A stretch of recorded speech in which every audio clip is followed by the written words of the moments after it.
In a world where Carolina Panthers fans have an insatiable thirst for Panthers news and opinions, only one podcast roars ferociously. It's the C3 Panthers Podcast.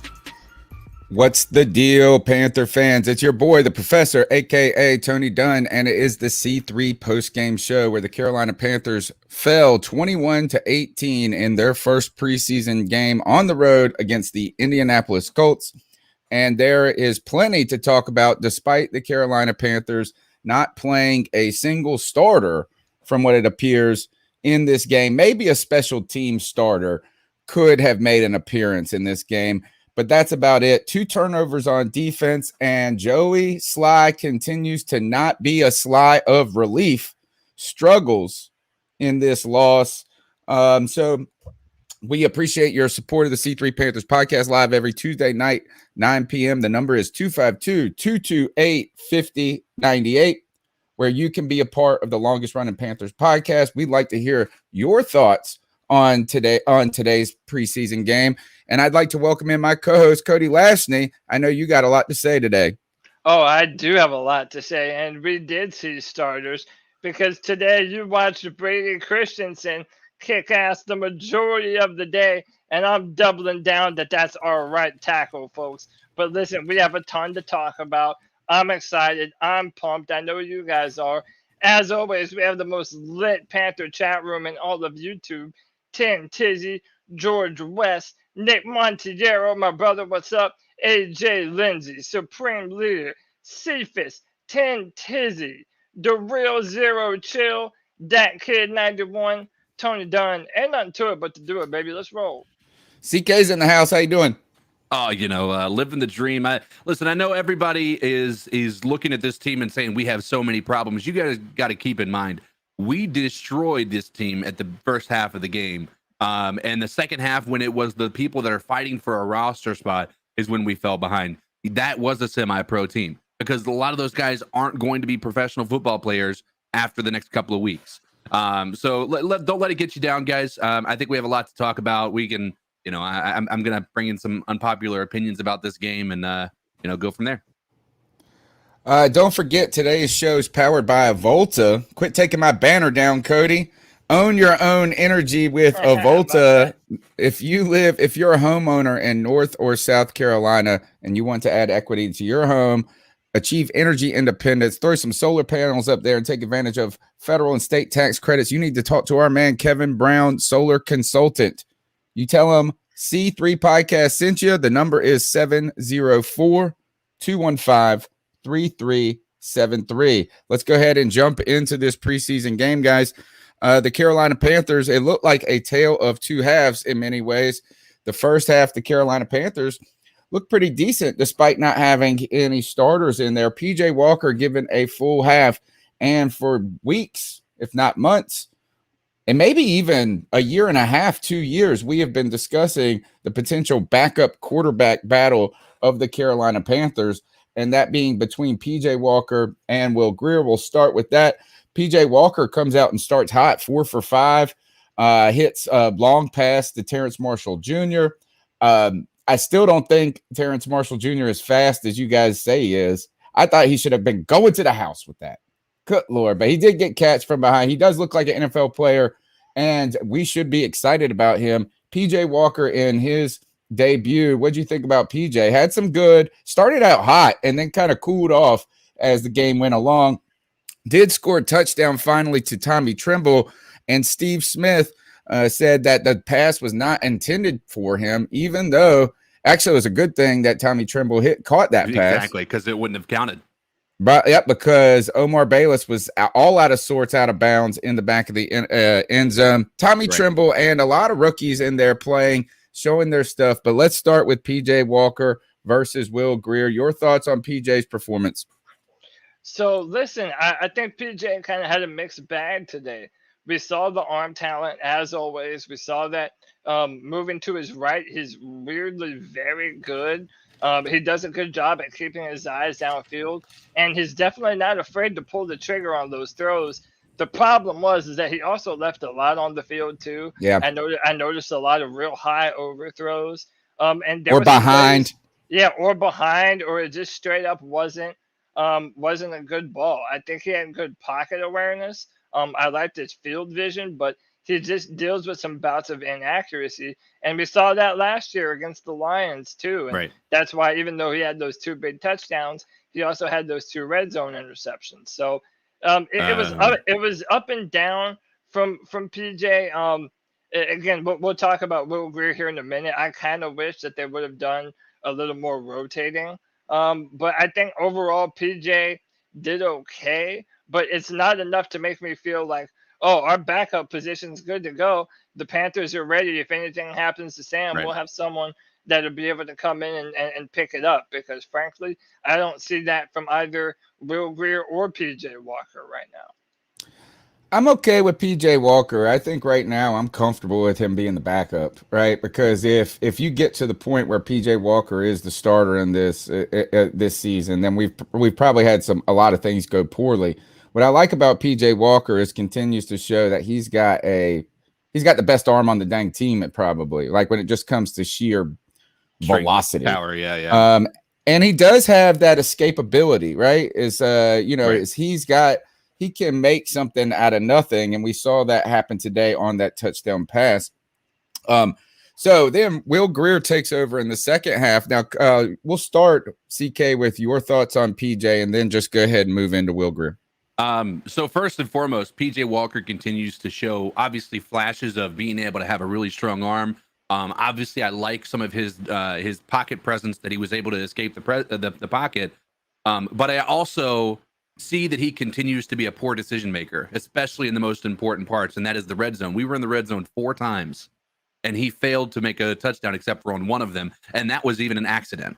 You know what I mean? Like, and it was clear that he wasn't even looking at Trimble. He was looking at Omar Bayless the entire way. So, I mean, I'm not sold. I think he's got a strong arm. The majority of the flash that we saw was that Terrace Marshall catch, and that was an incredible decision to be able to move out of the pocket, but it also was a wide open pass. Like, it wasn't like it was a difficult throw to make. So I'm not sold on PJ Walker yet, but I'll go right into Will Greer, and this is going to be unpopular. I already see everybody in the chat room. Our coaching staff failed Will Greer on this game so tremendously. Did you guys see what happened at all? Like, the entire game, he was dealing with horrible route running from his receivers. They started out with run every single game, every single time they were on every series was started. Every first down it was run. They didn't put the ball in his hands. Like, when you saw Will Greer or PJ Walker out there, they were trusting him to throw the ball down the field. And you know why? It's because he had weapons. We didn't have a single person on the field that we could recognize for the entire time that Will Greer was there. So I don't think it's fair to put that comparison yet. Now, if next week Will Greer gets, which is how they should do it, because I think it is still something that we need to look at. If we look at the way that it looks at that point in time, next week, if he gets the same, I guess, opportunity that PJ Walker got with playing with the number 2s, the true number 2s, then I think we're in a better spot. I don't think we have not been given an opportunity with Will Greer to be able to make that judgment. You guys are making this, did you guys see how awful our offensive line was there that second half? It was god awful. How many times was Will Greer sacked? 0. Yeah, well, I think the false starts were just an example Exactly. of, and I know that as things got louder in that stadium, as Indianapolis is mounting that comeback, it makes it more difficult for those guys. The false starts were a problem all game for this offensive line. But I actually tend to agree with you, CK, is that if anything, the game script did not benefit Will Greer. I would actually say benefit is, in my way, it didn't really give us an opportunity to see how close the competition truly is. Right. Did you notice that the coaching staff changed their entire game plan the moment the second half came into play? Yeah.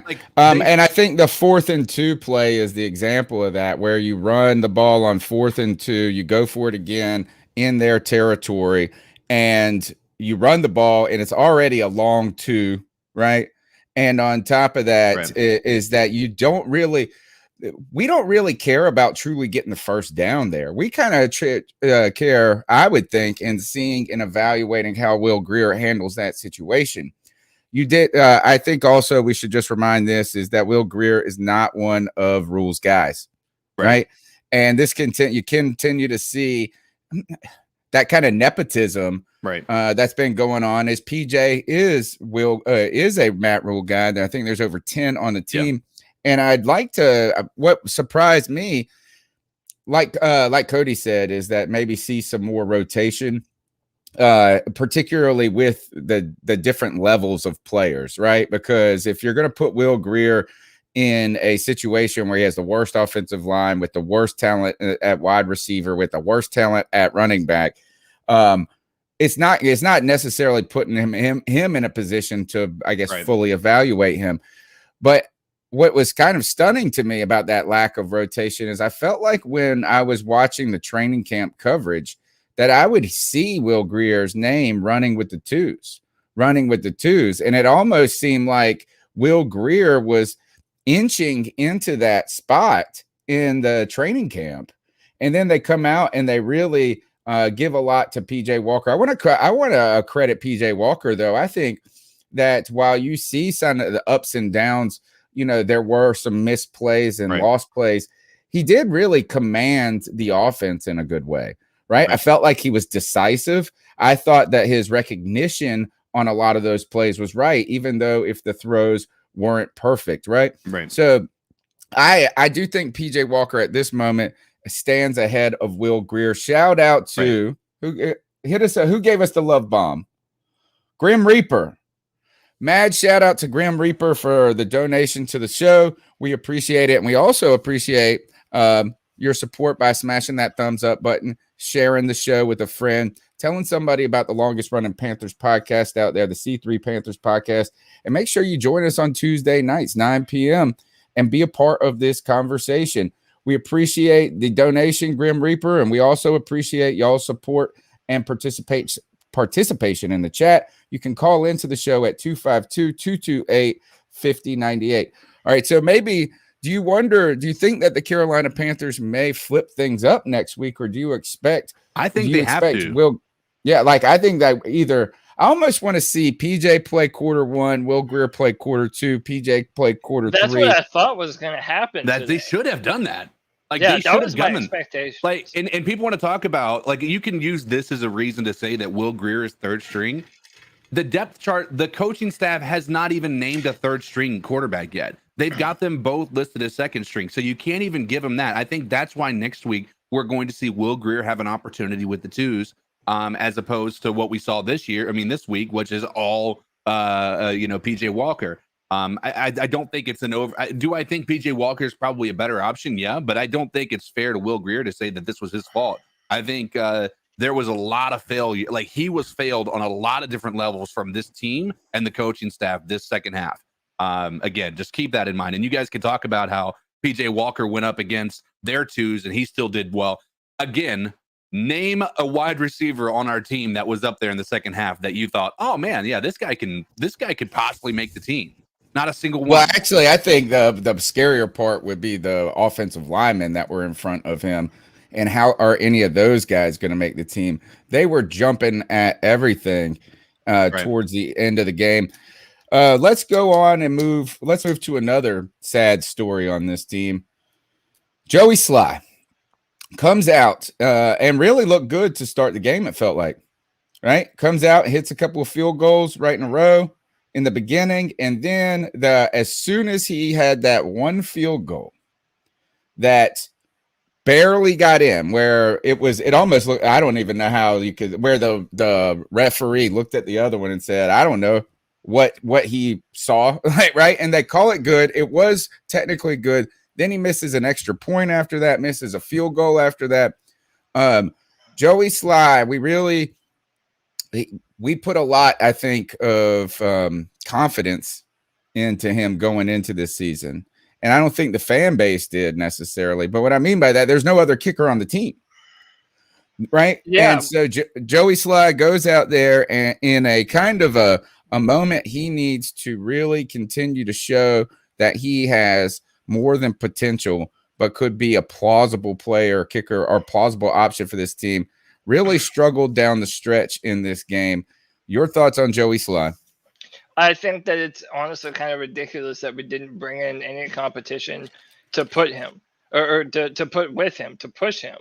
And I mean, we did that for just about every other position, but there's no legitimate, guy fighting for that battle with Joey Sly. And we did that even with Graham Gano. When Graham Gano had those bad years, we were bringing in guys to push him.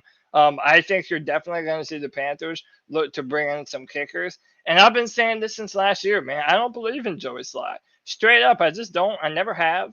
I think that he misses too inconsistently, or he misses very consistently, rather, from short distances. I mean, from the 40-yard line closer to the end zone, I just think he's not clutch. And I mean, it used to be you should feel comfortable about making an extra point after you get a touchdown. Well, I don't think we're ever going to feel comfortable with Joey Sly kicking extra points consistently. And I've been saying that too. Maybe he can somehow, turn this around, but I don't know. I'm just not a big believer in Joey Sly. I think right now that's one of the biggest holes on our roster right now. His inconsistency is a problem, and I could very easily see Joey Sly losing us some close games like he also did last year. Right. I wanted to. I think I've been. CK was originally the highest on Joey Sly. Yeah. Right to start.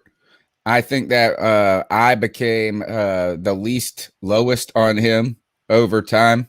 Right. I thought that he was actually, a decent, an okay option in comparison to what we've always had that sort of inconsistency since we lost John Casey.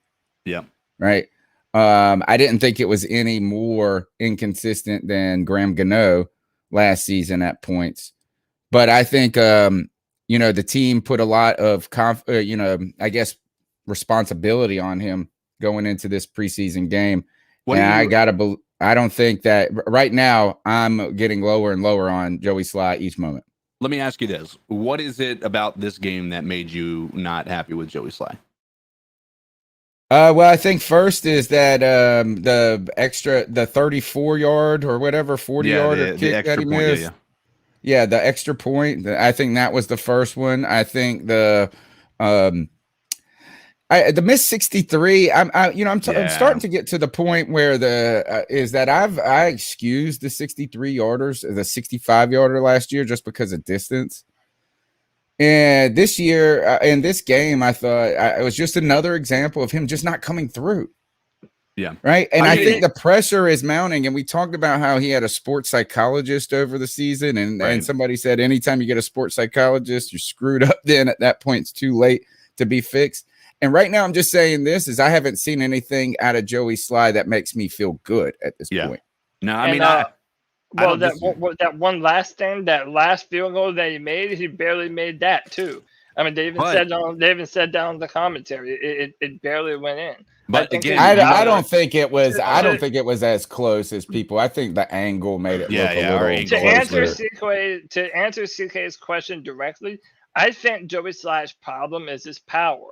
And I think you've even said before that Pat McAfee has mentioned, like, if you have a big leg, you might be able to kick a piss missile. Right. But your accuracy is going to decline because of it. It's also similar to like when you have a big arm quarterback that doesn't know when to lay off the power. I kind of think that his power messes up his trajectory. Right. And I think that has been a consistent problem of his throughout his time here. Right. Like, obviously, I'm hoping that he can get better, but it's like, dude, there's a saying, hope in one hand and shit in the other. I just don't think we've seen enough advancements from Joey Sly to feel confident about him. Right. I think the Panthers need to be actively looking for another kicker, or at least someone that can compete with him. I think so too. I think that's something that it should have always been from the beginning of camp. There should have been a competition of some sort, because Cam says it best. I mean, competition breeds the best in people. Like, you're going to get somebody who's better or not, and you're going to find out who you want on your team based on that. I agree 100%. Here's the reason I asked that question is because he did miss that extra point. That was, again, you could talk about it was an extra point, but it was with a 10-yard, penalty because of a holding call that had taken place. But it's still, he missed it. And, hands down, he missed it. That part's done. The other part is he missed the 63-yarder, which again, I agree with Tony. He didn't come through on another kick that could have very well given us a nice little edge going into the halftime, but it didn't happen. So, nonetheless, 63-yard. Can you still forgive it? I think so, to a degree. Now, the part that I agree, I think he was very close to missing 2 of these field goals that were counted as, and again, very close or close. I mean, we can, until we see camera angles, it's hard to say. I think I tend to lean towards what Tony was saying, which is I don't think it was as close as people probably were thinking. But at the same time, you can't sit here and blame him for almost missing. It's the exact same thing. People were jumping down my throat because I was saying that Dante Jackson's interceptions weren't as impressive because he was throwing the ball wide open out in the middle of an open field, and he was just good as a wide receiver. Well, you can't blame him for being able to, for being in the right spot at the right time. You can't blame just, Joey Sly for making a kick, even if it was close to missing. Same concept. So I think, I think it was actually how he responded after the almost missing. Right. That was kind of disheartening. Like it seemed like, all right, now it's in his head, right? Is that eats now all of them. It's, the first one's like right down the middle. And then as soon as he gets a difficult one, it's kind of hard to snap out of it. I've always said kickers don't lose you the game. Right. Like when you put all the pressure on them, like I think a good example is that like with the games last year that we could have won if Sly hit those long field goals. They don't lose you the game, but they have the opportunity to win the game for you. Right. They got the opportunity to be the hero at that moment. And right now we're starting to question if Joey Sly has got the fortitude or the mental fortitude at this point. Or just even the consistency. That's what we're looking for there. Let's switch over to the defense, guys. Oh, actually, one thing. Rich Kingston, I know you're out of in another country, so if it's easier for you to record an MP3 and email it to me at carolinachronicles@gmail.com, I can get you on the show. The number's 252-228-5098. We'd like to hear your thoughts on this initial preseason game and what you saw. Let's switch over to the defense, guys. We didn't see any of the defense that's going to be playing in week 1. Not a single player. There was instantly disagree. On the defense, who is the guy? If you say Christian Miller, I'm gonna lose my mind. No, you're Turgos Matos. I think so. Listen, at the end of my Friday free for all, I said the 2 players that I really wanted to see a big day from. I think I saw it from both of them today. I think I saw it from Brady Christensen, and I think I saw it from Turgos Matos. Right. I think Steve Smith even mentioned it on the broadcast that Turgos Matos has all the physical gifts and the physical abilities. He's just continuing to put it all together. And I think that you started to see that more with him. I think he had an aggressive speed rush today. He looked good coming around the edge. He had a good enough bend. I still think he made one play. He made one play, and you're sitting there going there and there was a few times that he blew up that offensive line on the right side, and he really did impact the play. Now, I do think that who's he going to start over there? Maneuver, Morgan Fox. But that's the thing. Does Morgan Fox do anything for anyone? To me, your Turgos Matos has far more potential than Morgan Fox does. And I'm not saying that it was perfect. I still think it needs to develop. But I think YGM had a damn good day today. And I don't think that he was, one of the weaker points of our D line today by any stretch of the imagination. Right. I mean, so here's the thing is on Twitter, you'd ask the question, do we think that Turgos Matos made a movement up the depth chart? I don't think that's possible because you haven't seen, you can't beat somebody until you've seen the other person. Like, we could sit here and say that he played such a really good game this time, but we haven't even had a chance to compare it to what Morgan Fox is capable of doing. So I'm interested to see what that's going to look like. And I'm hoping next week we get a better sense of it. If Morgan Fox comes in and is a non-factor, then 100% I agree. I think Turgos Matos, is absolutely going to be able to, take that spot away from him.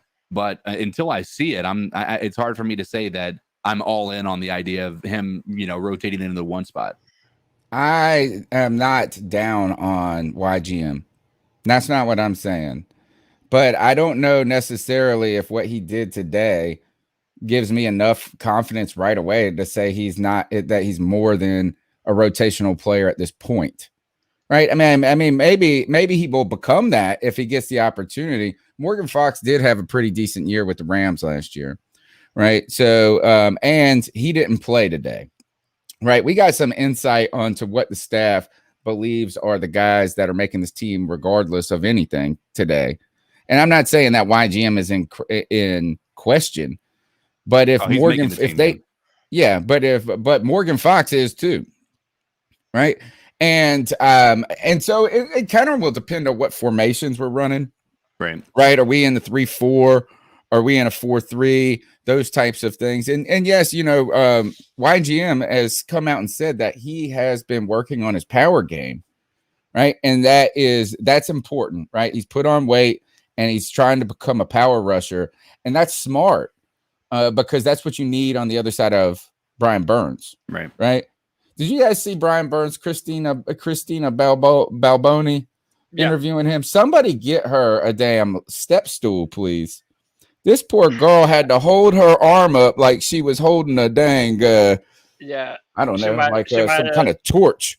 Yeah, she might have pulled her tricep muscle. Yeah, she's got to be like 5'1" on a good day. Yeah, she's pretty short. Taylor Moton too. Taylor looked like a giant next to her. But at some point, I do want to work around back to the offense. But we will. We're not done with the offense yet. But let's go ahead and get to our first call of the post-game show. Don't forget that the Cat Calls are powered by Avolta. Own your own energy, fixed rate for life, no money down. Achieve energy independence. If you're a homeowner in North or South Carolina, you can take advantage of this. Tell Kevin Brown that we sent you. And the number is, hold on. I should have it up already. I don't know what the number is. I should know the number by heart by this point. 704-215-3373. That's 704-215-3373. Tell Kevin, a Panthers fan, we sent you, and say, hey, we like YGM. Or at least Cody loves YGM. And I am very high. I'm not trying to be down on it. But I don't think that what we saw today says he's going to start from day one. All right. Shows potential coming forward. 252-228-5098. Thoughts on catcalling? Yeah, it's pretty. You shouldn't do that to somebody. And how did that make you feel? Very uncomfortable. So how do you think catcalling makes the person feel? It feels good, like. Who's that cat sitting in the back corner with his face buried in his nose? Who's that kid that can use one?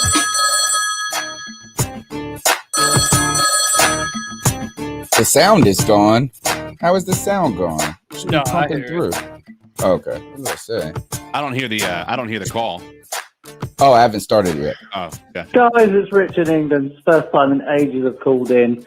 Rich. I hope you're all well. Good to see you. I've watched live. All right, where were we? Yeah, Joey Sly's overthinking it. I used to kick goals playing rugby. He's got a big leg, and when you kick through the ball, it kind of makes it go slightly to the left, like you saw on the 63-yarder. So for accuracy, he's clearly deciding to sort of open his body out, and he just pushed those two kicks. But you can't have that. Anyway, he's gone. Will Gritt, I thought had quite a good pocket presence. You watch a couple of those, and he escaped quite nicely. But whether he's got anyone to throw to or not, I thought a few of the guys. I thought Stanley Thomas Oliver showed up pretty well today. He gave away a couple of throws on the first two of the very first drive, but I think he was playing in zone. But he broke that one up brilliantly on I think their second drive, where he went for the ball and knocked it out. And his tackling, that's another thing I'd just like to say today. I thought the tackling of our secondary was really good. That's something to really note.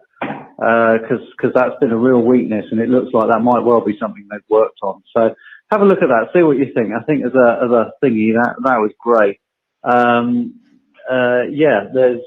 good. The safety guy came in and pinged it. So there's on the sack on third down. So I think their open field tackling was really good today.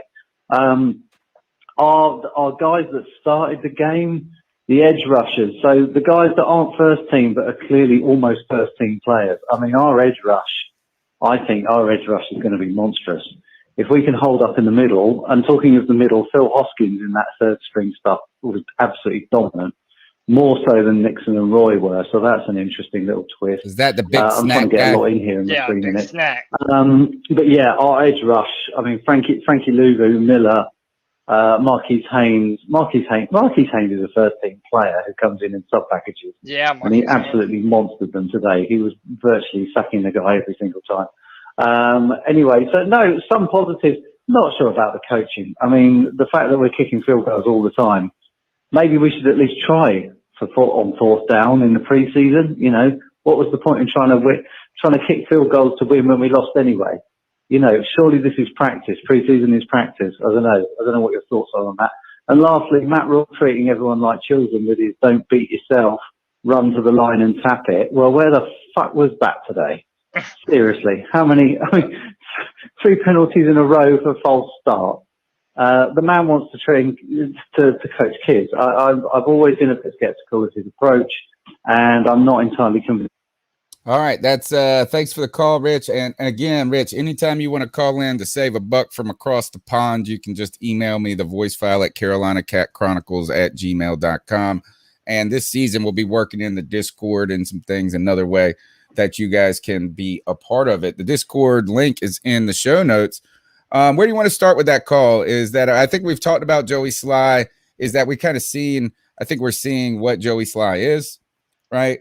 And I agree with him. I thought the second team defense has some players on it, right? You said YGM. I was interested in seeing what Bravion Roy would do because he was kind of successful for last year, right. And I think that he could be a nice rotational piece there. Marquise Haynes, who has been on this team for a minute, right?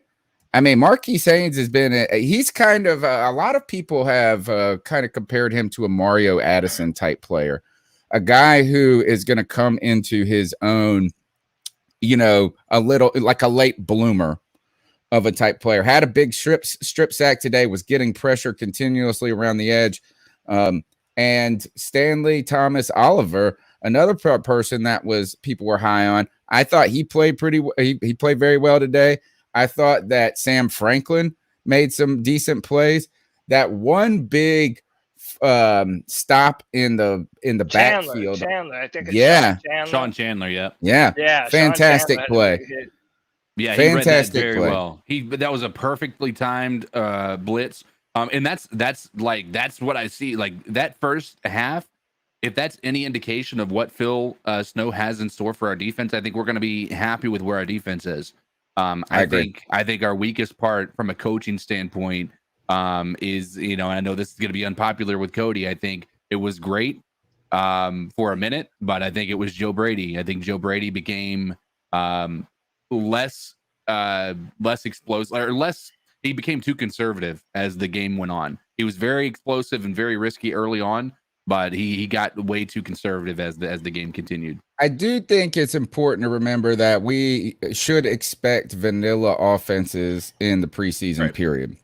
Right. You're not going to show. In fact, and we proved this right away last year because I think I came out throwing bullets at Joe Brady at the beginning in the preseason last year saying, what's the difference? What's the difference? You know, and then we did see more and more creativity being unleashed through, you know, in different phases throughout the season. One thing I thought was interesting, they're running RPOs with dang Will Greer, but not with PJ Walker. So stupid. It's strange. That was strange. But all right. Anything else on the call that you want to address? Yeah. So one, let's talk about coaching for a second. One, when Troy Pride got hurt, that was 100% on Matt Rule. And I have no problem putting that on Matt Rule because the play previous, Troy Pride had went down and he was hurt and you can tell that he was banged up and they just marched him right back out there. And I don't know if you guys watched that whole thing, but like Troy Pride like fainted behind the end zone. Yeah, he passed out. Like, yeah, it was a whole thing. It got kind of where the hell was the weird, cart? it got kind of scary there at the end. They brought it out at the very end, and he was able to sit down on it. But yeah, I thought that was on Matt Rule. I felt like they should have just taken Troy Pride out at that point in time. But those were two separate injuries. Yeah, right? one was it looked like a hand on the first one I saw someone say, so I don't think it was any, and it was actually 2 plays later that I think he got hurt. I felt like personally, and this, call me crazy, but Troy Pride got beat that first one. Like he got two ways smoked about it. all game, bro. He got beat, and it felt to me that first time he went down was to take away from the embarrassment of being beat. Like I don't know that he was actually hurt. Like I felt like when I watched him go down, I'm like, I mean, I could see maybe he landed on his ribs, maybe the breath was knocked out of him or something like that. But my mind went straight there. Like, I don't know if this guy's actually hurt or if he's just trying to save face in the middle of like being beat, just flat out being beat. That last one, that was a knee injury. And I thought that he was in a decent position. And that wide receiver made an incredible catch, and I was almost concerned that he was doing it again. But then when I saw him immediately grabbing his knee, I was like, yeah, this dude's definitely not lying there. I don't know that he was hurt that first play, if I'm being honest. I still wouldn't have put him in. I didn't think that it was This happened to somebody else last year too. Was it Troy Pride that it happened to in the preseason last year as well? There was and I remember you, Cody, saying, I think he shouldn't have played him, trotted him right back out there. It's almost like I've had deja vu of this conversation. We've had this conversation before. Maybe so. I mean, listen, I don't think he's going to make the team. I think a bunch of other players that kind of stood out today, much bigger than him. I think Stanley Thomas Oliver had a really good day. Big snack, as was mentioned in the call, had a good day. And then Marquise Haynes, too. Another thing that we got to remember, and I think Sideshow Rob pointed this out earlier, is that the guy's a 30-year-old linebacker already. He's already kind of up there in age. If he's going to do something for us, it needs to happen now. We need these guys to turn it on and to look good. And, CK mentioned Joe Brady.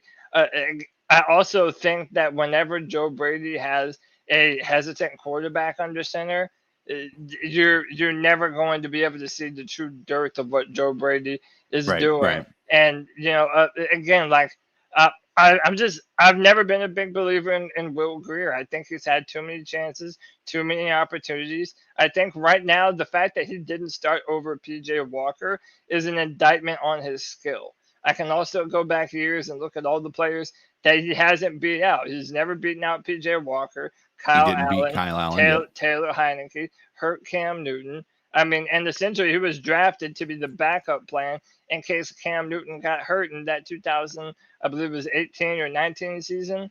So I don't know. I don't think Will Grier is very long for this football team. Yeah, I think is the competition's not getting closer at this point. Right. And some of that can be situational. I think CK brings some good points about that up. Now, let's flip back over to the offensive line the offensive side of the ball before we hit the next call. Yeah. Chuba Hubbard got a lot of work in this game and really started it off poorly, I thought. Or unexceptional to begin with. I thought he struggled in the beginning, fell down on the play.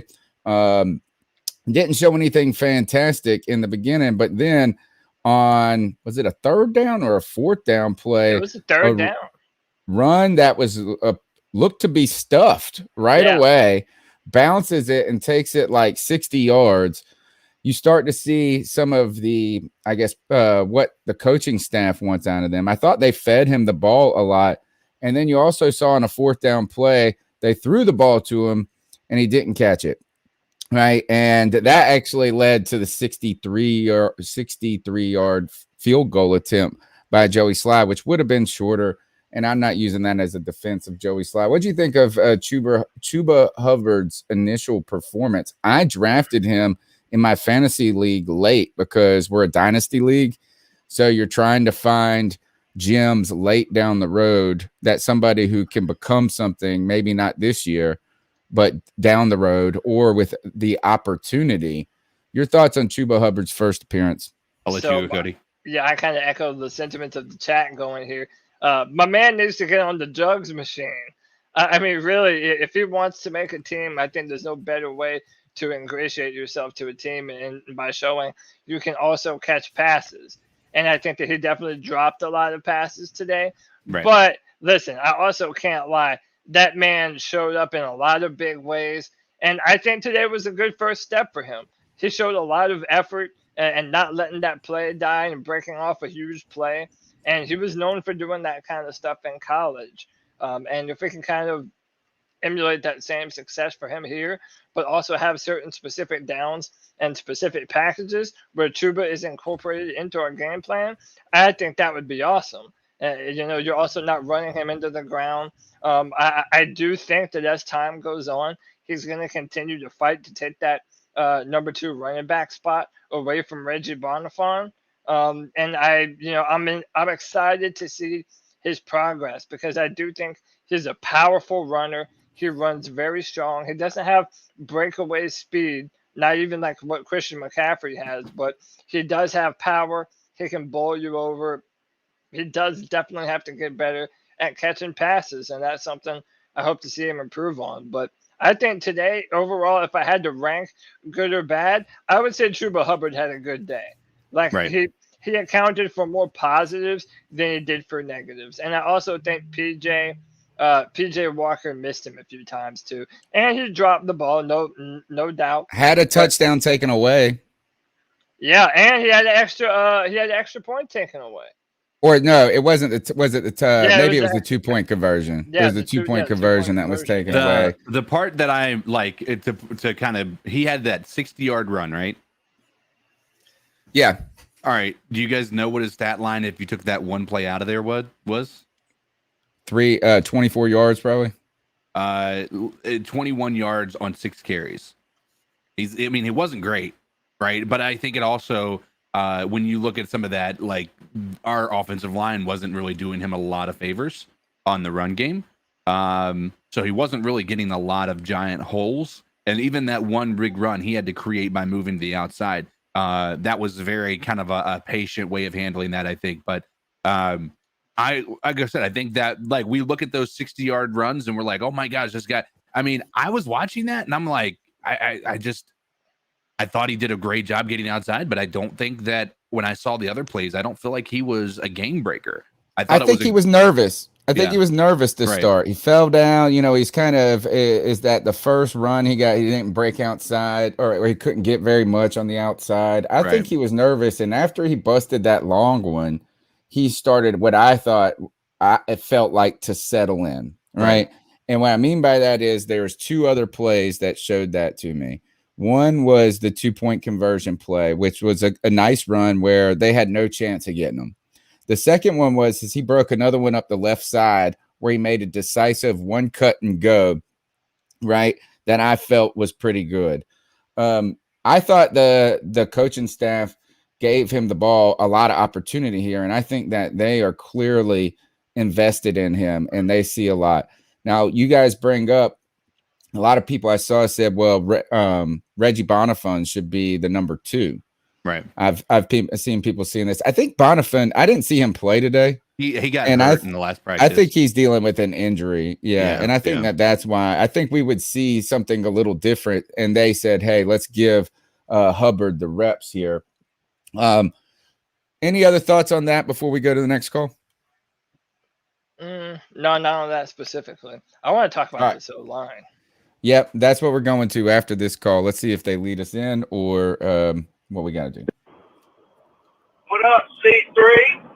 It's your boy Mike, a.k.a. Supremely Tough. What up, Mike? Out here on the road. I was listening to the game while out here trucking, and I think you guys hit all the points. Now let's not freak out, Panthers. All right, all my fellow Panthers out there in the Panther Nation, let's not freak out. The 2s and the 3s that are playing, okay? Now, I would like to see, I do want to see the ones at least dress up for the next game and play like one series. I just need one series. Give those guys something to kind of look up to and, the extra motivation to make the team. Because it was looking pretty bad there towards the end. one thing I want to mention, my boy Steve Smith, they need to make this man a commentator / analyst, whatever, next year for the regular season, or at least every preseason. But I want him in the regular season. This man has me dying here. It was that personal foul towards the end of the second quarter, that unnecessary roughness that got us in the field goal territory, but we couldn't do shit with it. This man was like, you know what that penalty was for? Being stupid. Oh man, Pants pride till I die, y'all. Steve Shout out Smith to the was fight. Steve Smith was a sensation among Panthers Twitter.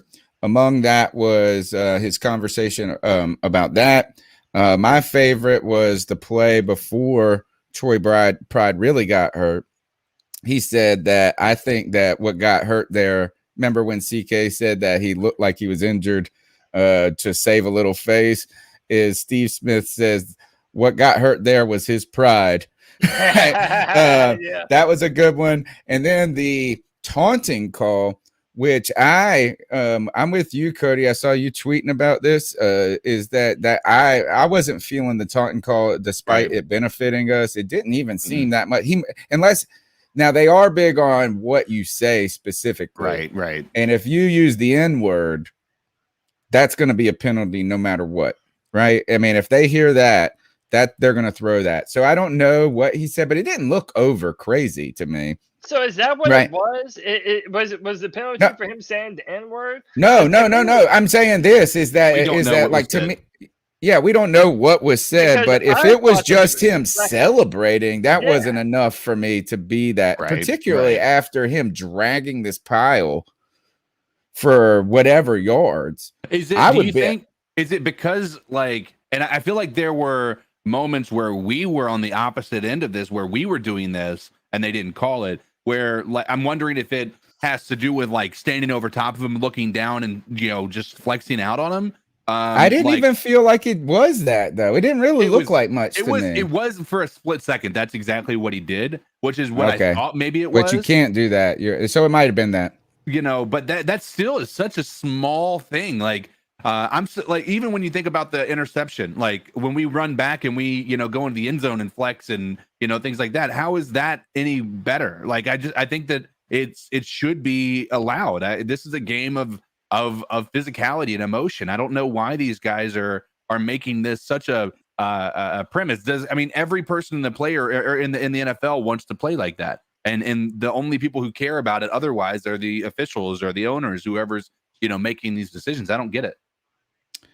Steve Smith was a sensation in this game, and he then busted into a conversation after that moment about how he would be homeless if these taunting rules were in place when he was a player. Steve Smith talked more junk than anybody. Right. Is that he would have been ejected from every game he was in. He was great, and Steve Smith is really kind of just been skyrocketing up the media chain over the past couple of years, making a lot of hay on the NFL Network, and then he's given this opportunity only for the preseason, I believe, is where his contract is with the Carolina Panthers. But today, if you want to say he showed out in his first appearance, I thought he was darn good, and it's that brutal honesty that people like, dude. And did he really call him Scam Darnold? Did he really say Scam Darnold? No, I didn't hear it. No, he didn't. I think just don't trust Cephas. He said that, but he did say that he has to prove himself, and that was true. And that's why we love Steve Smith, because he keeps it real 100% of the time. And that's why we like him. It's not even that he's like a trained broadcaster. He's almost like a podcaster like us. There are times when he'll be fumbling over his words and he'll say the wrong thing sometimes. But why people love him is because he will just 100% say what's on his mind and say what really just happened. Even if it's his own team, the Panthers getting fucking destroyed, he's going to call it out too. At the end of the game, he was like, yo, my flight is not built for overtime, y'all. He was ready to get the He's hell like, out of we Dodge. need to get out of here. Bro, like the funniest thing the entire time was that Omar Bayless penalty when he was hit when he wasn't even going after the ball. Like Steve Smith said, you know why he got the penalty there? I'm talking about the Colts player. He's like, because he's stupid. Oh yeah, that's what Mike was talking about. Yeah, I mean, he says what's on his mind. He says what he means, and he means what he says, type thing. And we do kind of like that unfiltered insight to a degree. Now, I mean, you don't want it to be out of control. The people who don't are exactly the people. Like it's the exact same people that won't put Pat McAfee in a booth. They want things to be clean and concise, and it's these. For lack of a better word, it's the old whites, as Pat McAfee would say. They don't want somebody in there who's not filtered, who's not going to be, very level-headed. They want somebody who is going to be, go by the book. This is how broadcasting is supposed to go, and that's what they want. And I'm glad Steve Smith is definitely not that, because that was much more entertaining. Another point about that I enjoyed about this broadcast from Steve Smith is similar to when Tony Romo does a broadcast. Mm-hmm. Is like their knowledge, they know football enough. Like Tony Romo explains football very well to people who don't know football perfectly, right? Like, I mean, he can tell you why these decisions are made. And I won't say Steve Smith was X and O in it like Tony Romo does. But what he did is that he attributed a lot of that jumping on the offensive line. He almost talked about the psychology of what these players were going through in these moments and how it was affecting their play, right? And so I thought that was a pretty cool point, as he said, look, is that you saw what happened on those last two plays. That's why this offensive lineman jumped. Now let's go ahead and jump into this jumpy offensive line. The Carolina Panthers did not play any of their starters today, it appears, on the offense, even though I know Cody Lashley's going to say, we saw one of them. I believe that this team is interested in starting Cam Irvin somewhere on this line. So when it comes to your thoughts on the offensive line, how do you guys feel? Trent Scott, a guy that a lot of people have been saying that people are sleeping on. He played pretty well last year. He struggled today. Brady Christensen, like Cody said, seemed to have a pretty good offering in his debut. And I thought Deontay Jones or Brown? Whatever, the giant guy, Brown. Yeah, Brown. I thought he played pretty well in the middle there. What did you guys see on this offensive line that stuck out to you? Anything encouraging, discouraging, or a little of both? Yeah, listen, I got to jump in on this. And listen, you know me. If I'm set in my opinion and I think that I see something, dude, I'm ready to die on this hill, man. I think one of the reasons why they continue or why this whole entire preseason game, they played Brady Christensen a ton on the offensive line. And I think that Brady Christensen had a really good day at right tackle today. He had a few bad plays, specifically on the touchdown to Tommy Tremble. He definitely got beat on that play. But overall, he has an elite get off. He is never beaten around the edges. His punch has certainly gotten better than it was. And I think he is continuing to show himself as somebody that's going to push to play right tackle this year. Another bit of evidence in my corner is that when Kristen Balboni was interviewing Taylor Moton, the majority of their conversation was his preparation on potentially moving to the left side of the offensive line.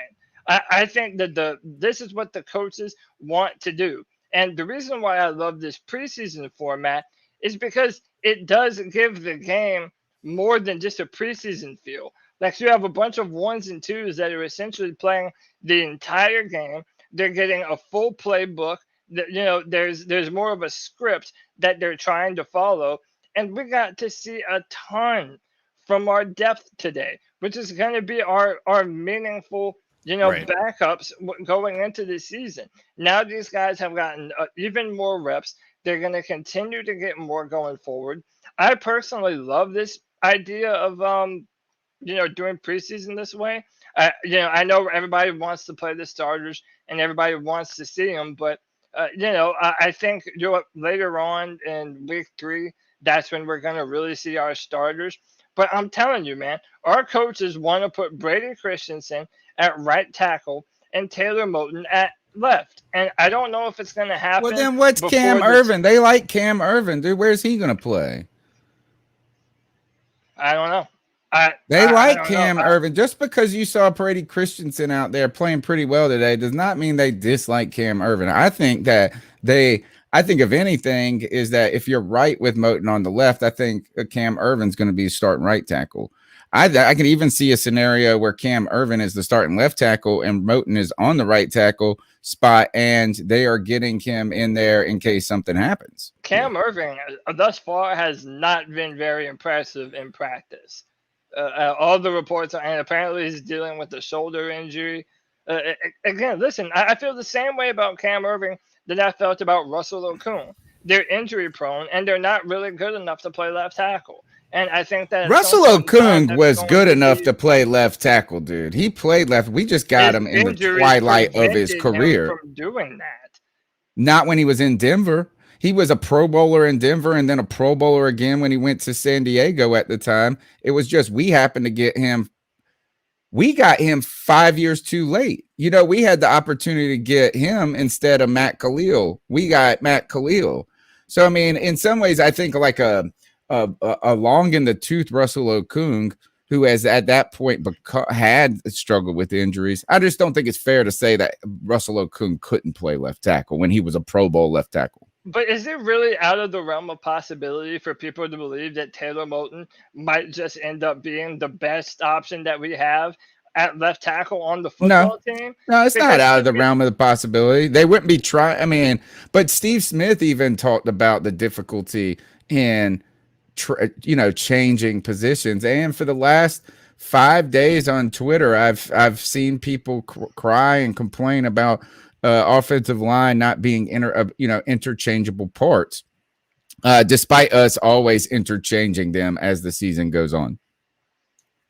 I mean, I think it's not. I mean, I understand that it's definitely different, and normally you don't want to ask a legitimate badass right tackle to move. But I think in this day and age, versatility is everything.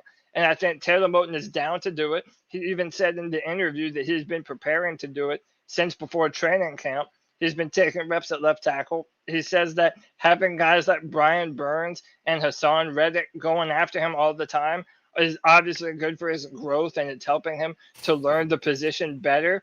And I honestly think that it's going to happen. Maybe Cam Irvin is going to be a starter, but I just believe in my bones that Taylor Moton is going to be our left tackle this year. And I think they want Brady Christensen to at least compete for that right tackle spot.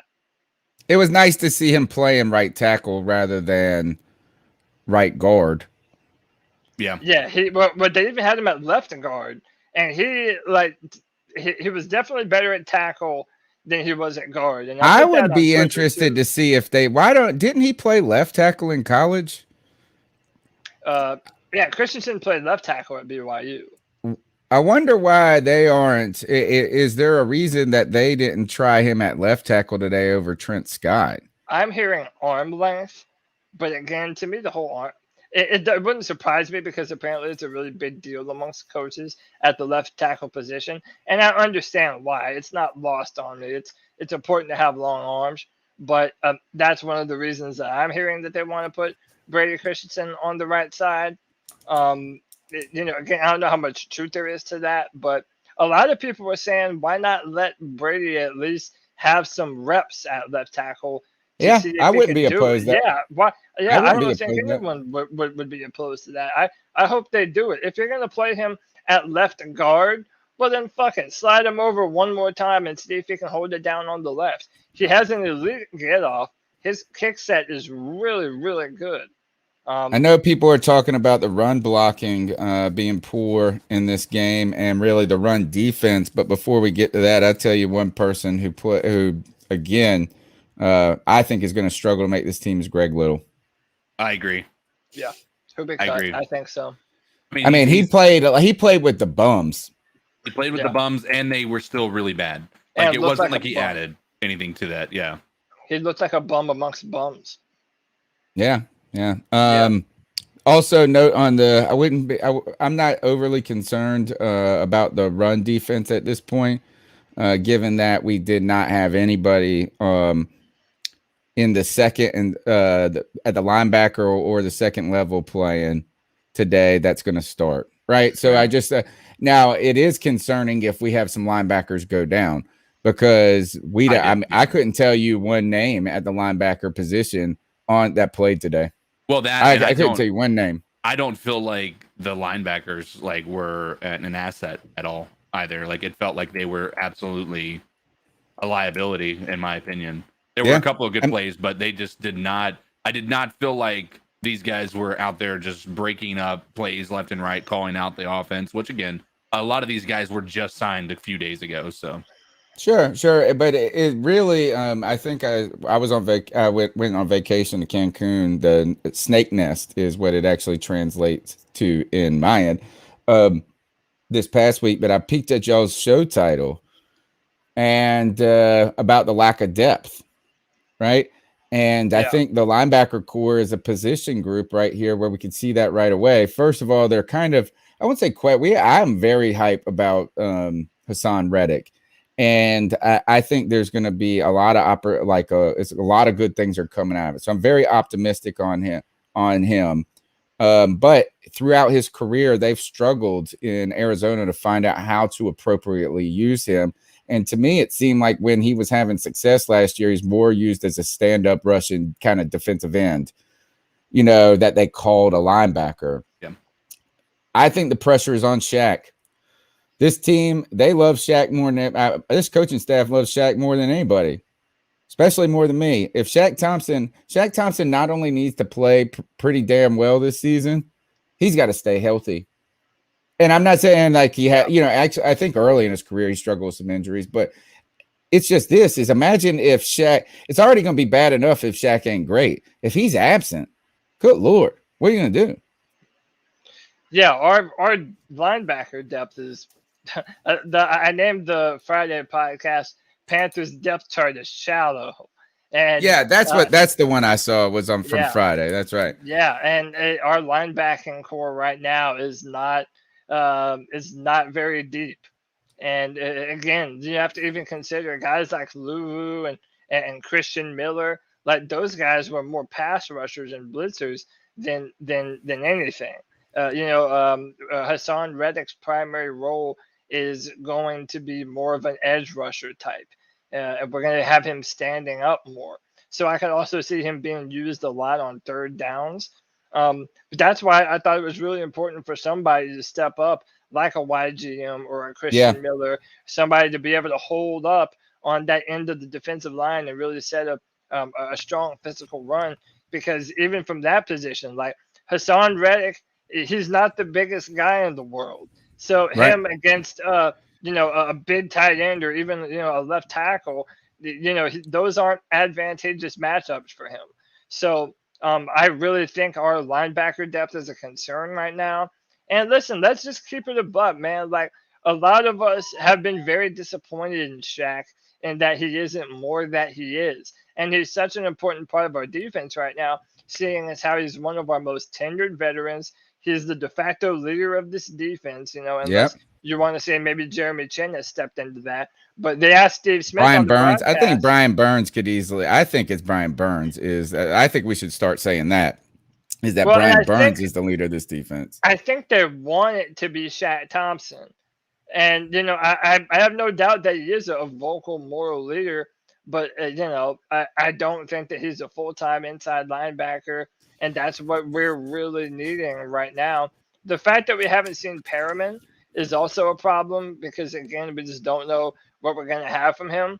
But, you were talking about Cam Irving. Like, we brought Cam Irving to be a really important part of our offensive line. Well, I think in the same light, Denzel Perryman was brought in to be a really important part of this linebacker core. And until we see him out there and what he can do, we're just kind of left guessing as to what we really have at that position.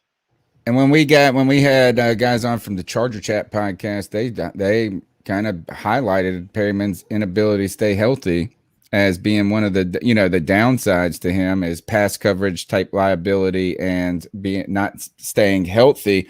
Guys, we're going to move on to the next call, but don't forget we got to come back to Terrence Marshall Jr. Before this show is over. The number's 252-228-5098. Let's hear what you guys thought about this preseason game. Smash the thumbs up button, folks. Hey, I think Tommy Tremble did real good. I was very disappointed with the offensive line, except for Brady Christensen, who I think should start at right tackle. I wasn't really impressed with Chuba Hubbard, but it was one game, and he can't run through a hole that ain't there. So I also was impressed with Sky Smith's big catch. Yeah. I really don't think we need 3 quarterbacks on the roster. Maybe put one on the practice squad or get a younger guy on the practice squad. Defensive wise, I still think we need issues at offensive line, but I'm not so much worried about safety as I was. I think we've got some young safeties who need a chance to start in place of Burris. And we definitely need another kicker. So have a good one. Yeah, actually, you know what? I agree with almost every point of that call. He did. That was actually. It sounds like he was in all of our brains on that call. Right. Yeah. Because I think Sam Franklin's played pretty damn well in the moments his number's been called. So I'm hoping that's going to be good enough depth behind Justin Burris. But I also think this is that we just didn't see. We were out here, actually. Steve Smith said on that broadcast that the defense was the advantage of this team, right? I mean, he said that at one point, is that this defense has the potential, is going to be the heavy hitter of this team. And that's funny because the defense did play pretty darn well today. But what also is missing is that we didn't have any of the guys on offense who are going to be playing on Sundays playing, or any of the guys on defense who are going to be playing really. Right. So if that's the defensive product we're putting out there, and it was pretty dang good in those first 1 and 2 quarters, first and second quarter, I'm really optimistic about the defense when you throw in the heavy hitters like Jeremy Chin and Brian Burns and Derek Brown. All of a sudden, I think that defense is going to look so much more explosive and dominant. And but I don't want to sleep on that offense either, folks. Don't worry, is that we didn't see, hopefully, who is our starting quarterback that's going to work out in Sam Darnold. We didn't see Robbie Anderson. We didn't see DJ Moore. We didn't see Christian McCaffrey or Dan Arnold. Right. I think there's a complete different team on Sundays than what we saw today, and that is what the preseason's about. And keep in mind, we went up against a lot of their ones, too. Like, not every one of their ones. But like they had Marlon Mack in, they had Paris Campbell in. I mean, it wasn't like we were going up against their second string either. Everybody wants to compare apples to apples. Our defense was going up against their ones, except for their quarterback and maybe T.Y. Hilton and whatnot, and maybe a few others. But and probably their lineman, which is actually in shambles since they lost their left tackle. Yeah, exactly. And so I mean, there's still some value that we were able to go up against those guys. And when we had that one play where Campbell was able to get a ball over, like a beautiful pass. I mean, it was these guys are Marlon Mack is definitely their first stringer, right? He's their no, it's Jonathan Taylor. It's Jonathan Taylor, then Naeem Hines, then Marlon Mack. Oh, it was Mack at one point. There was their first string, right? Yeah, but that was a while back, and then he struggled with injuries. Okay. Yeah, because I think Marlon Mack, was he an Alabama player? I can't remember. I think he might have been an Alabama player. Who was their number 2 wide receiver then? Because I'm pretty sure I thought Paris Campbell was their number 2. T.Y. Hilton, and I don't know. They probably, who knows? Actually, somebody in the chat room will get it. But I just think we didn't see. We got so many very important and explosive players that we didn't see today. I mean, and that is to be expected. And I do like what Cody was saying with the coaching staff, just not playing them at all in this game. And I'm really not even that opposed to not playing them at all preseason long. You know, I mean, is it? I don't mind it. I mean, I would love that. I'd rather I mean, knock the rust off on the first couple of possessions of a real game than in what, you know, what we always saw is that when you went out there and they would put them in the third, I always hated when they would put them in the second preseason game or for one series. Yeah. And then that would be it. I was like, really? Does that really help you that much? One series, right? And then if you didn't just look super sharp, right? If you missed one pass or if you got a run stopped right away, then the question was, well, next week we need to get more series then. Right. And then you would be like, well, now we got to play a whole half, or we're going to see Cam Newton playing into the third quarter. Right. If anything, I would be happy if they played them one quarter in the third preseason game, and then that's it. Yeah, I mean, I like what it does for our depth. I like that we get to see a bunch of guys go out there and get to play a lot of football. I mean, these are guys that at a moment's notice are going to have to come in and be starters for us. And Matt Rule has said before and during his post-game press conference that he doesn't look at this as a preseason game. He looks at it as the Panthers are playing. And you're playing football, and you should be going out there and bust your ass playing football for this team. And overall, I was impressed with the effort today. I think overall today was a good day. I think there was more to be happy about than there was to be upset about. I think that we've seen a lot of guys take a good step in the right direction, which is all you can ask for. We still have 2 more weeks for sure, and we're going to have some more games, and eventually we're going to be playing the Ravens too, and who also have a very good defense. So I'm liking where our team is at right now. I continue to fall more and more in love with the picking of Terrace Marshall Jr. I think that he is. Well, you were in love with it from the beginning, so I don't even want to hear it. I mean, like you were in love from the beginning. How can you fall more in love than being heads over heels? No, I mean, I wasn't head over heels. I was really impressed on what he could do, but I'm telling you, training camp and now this game. I mean, you knocked him for his runaway speed here, and I do think he kind of let off the gas. But great block by Brady Christensen, recorrecting his feet, giving PJ time to throw the football. PJ steps up and delivers a dime. And, I think he kind of throttled down on this too. I don't think that's Terrace Marshall at full speed. But listen, I think that the Panthers are going to fall in love with this man's catch radius. Sure. He has the ability to go up and high point the football.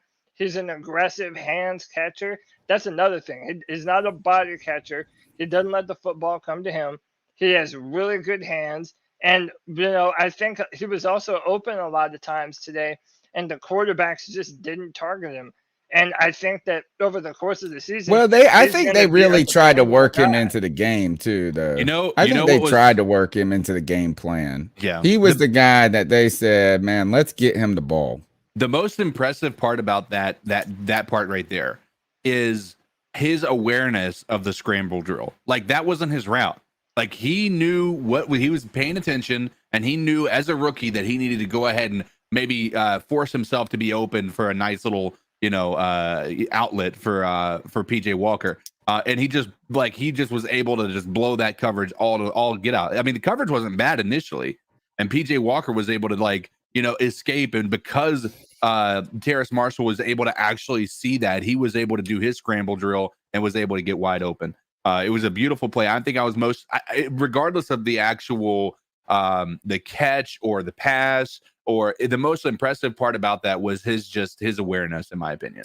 I wanted to see if he would have taken that play to the house, Cody, and he showed me that kind of runaway speed, then I would be sitting here going, because by the way, I drafted him in my Dynasty Fantasy League, not for this year, but for next year when we do not have Robbie Anderson. Somebody put this up that the more Terrace Marshall plays, the less Robbie is needed. I think that's premature. I think that's 2 steps down the road. I think Robbie Anderson is an important part of this offense this season. I don't think he's this year. Right. This season, I don't think it will be, because he's going to probably cost us too much money, and we're going to probably be cycling the money elsewhere. Yeah. But what I am excited about here is I think that when we get in the red zone, that you're going to see 3 receiver sets of DJ, Robbie, and Terrence Marshall Jr., and then Dan Arnold out there.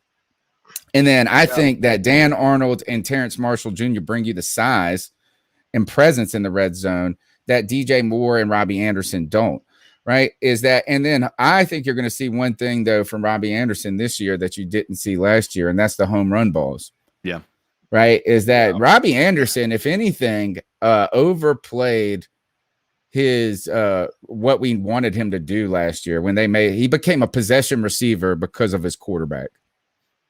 Right. Yeah. And I think Terrence Marshall Jr. is a good fit to the puzzle, a good balance. I've always talked about the need for complementary players. Right. And, Robbie Anderson is a skinny mini, right? He's as skinny as they come. DJ Moore is not as strong. He's a Steve Smith guy type player, right? Big, strong, aggressive, but he doesn't have the natural height to be, just kind of when the field shortens, it becomes easier for defenders to defend, right? And I think that Terrence Marshall Jr. adds a nice spice or a complement to that. I'm excited about him, and I am getting higher and higher and higher on him each day, Cody. I am. I'm just not saying that this year I expect him to be 1,000-yard receiver. Okay. That's it. I think I think he'll finish the season with like somewhere around 550 yards and maybe something upwards of 5 touchdowns. Oh, I'd say more than 5. I think he's going to be a red zone. I can see him in the 7 to 8 touchdown range. Okay. I mean, I could see it, but it just the opportunity has to be there. I think I wanted to ask you too, because I know you and I have been kind of fighting on this. What did you think about my boy Shi Smith?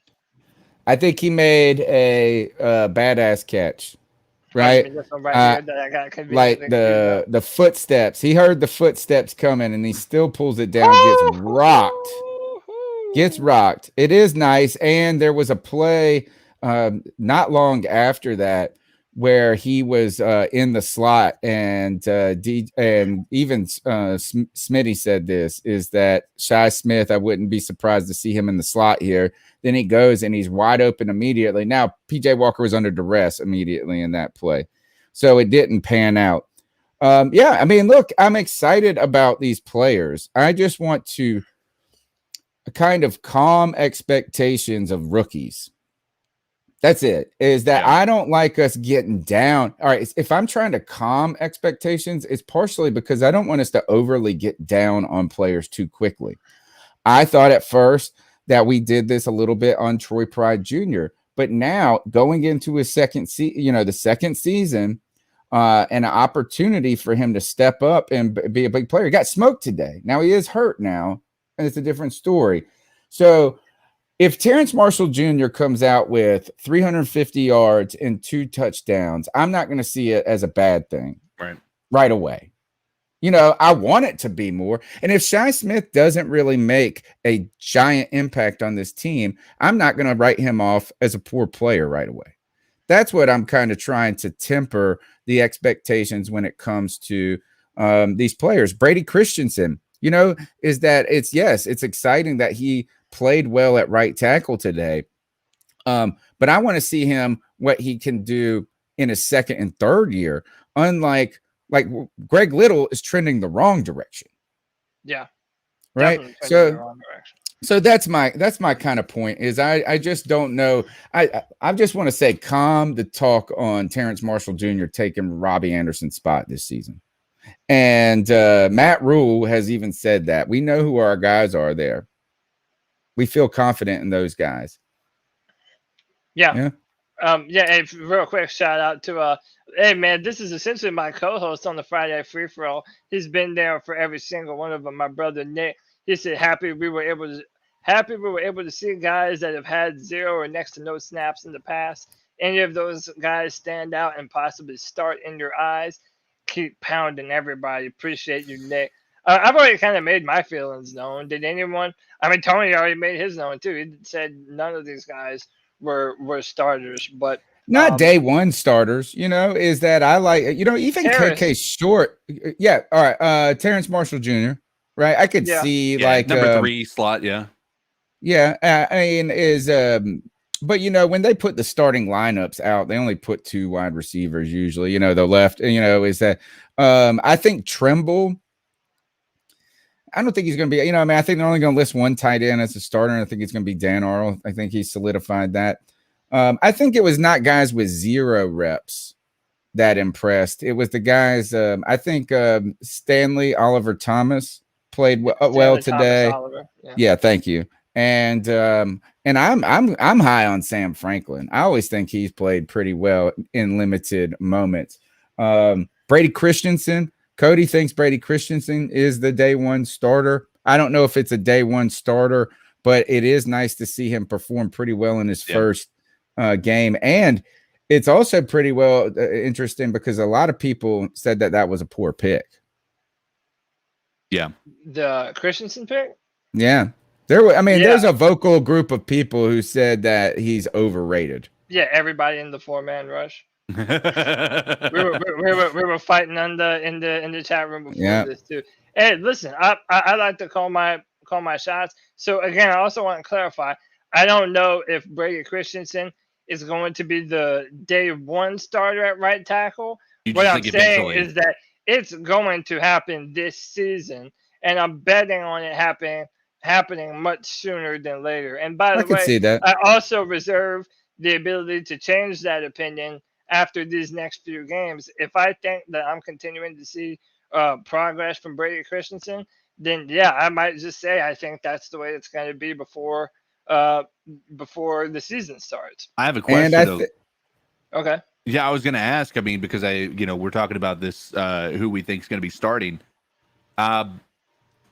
Is Ian Thomas worked his way into being one of the is there a reason he wasn't playing today?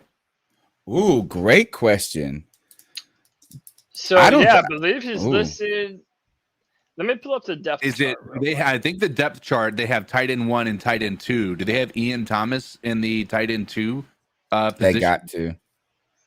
And if it is that he is the number 2 tight end based on a 2 tight end set, wouldn't it still have made sense to have him in there today? Yeah, he hasn't proven enough to not play. There. Yeah, I agree. I would think he would be a guy that could use some reps too. So no, he's listed as a starter for us. He's listed as our starting right tight end. And it was weird, and I mentioned this on the Friday free-for-all too, that I thought it was kind of confusing and weird that they listed left tight end and right tight end.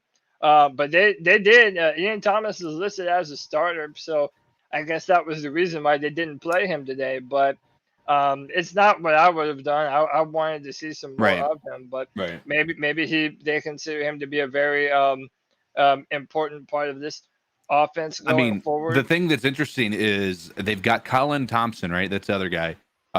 He's behind Dan Arnold, right?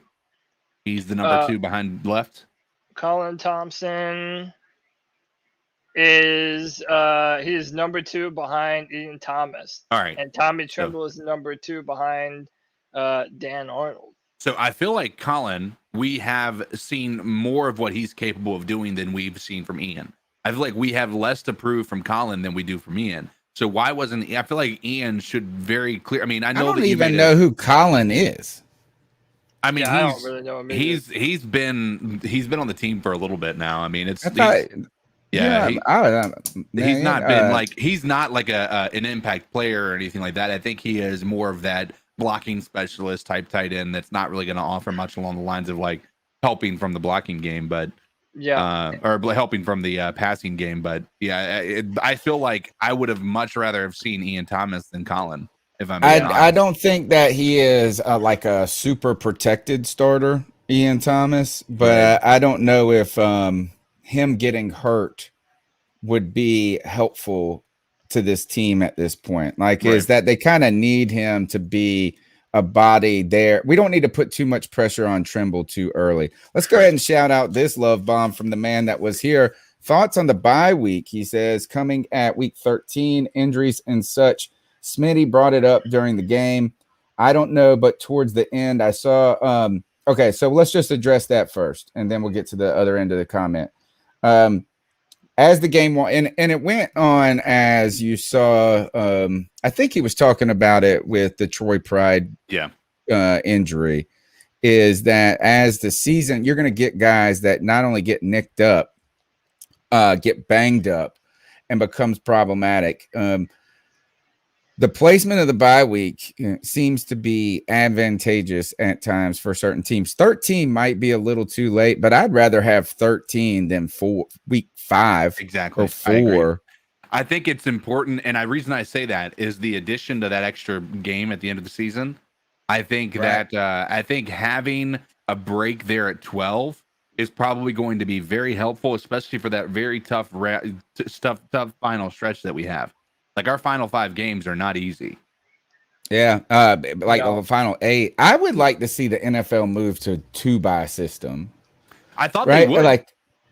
Is that, and for me, is that you kind of get this talk in the NBA about this, is that when they shorten they want to shorten the NBA season because the first is too many games. Second is that, you start to see them strategically resting star players throughout the season. And then they talk about, like, what if the Lakers come and you buy tickets at Charlotte to the game and then LeBron James doesn't play at all. And that's part of the reason you went. So you want to see the players, the stars play. I think a 2-bye system might help us just weather injuries more as any organization, and you keep the players that matter the most healthier longer. Yeah, I'm into. And I think that benefits the product, right? Doesn't that benefit the product when 100%? I think so. I love this preseason setup. And by the way, we got a shout out. Apparently, this is Frank Reich's idea. Like, it was something that he kind of introduced them to, and the Panthers were like, yeah, we love it. At least that's how Steve Smith on the broadcast made it sound. He gave a lot of credit to the coach of the Colts for this idea and this mindset too. And by the way, for a lot of people, what mindset is that? Well, having preseason be your 2s and 3s, that way they've got a bigger script. You're preserving the health of your starters, but also during training camp, like when they're doing joint practices, your starters are getting a ton of reps.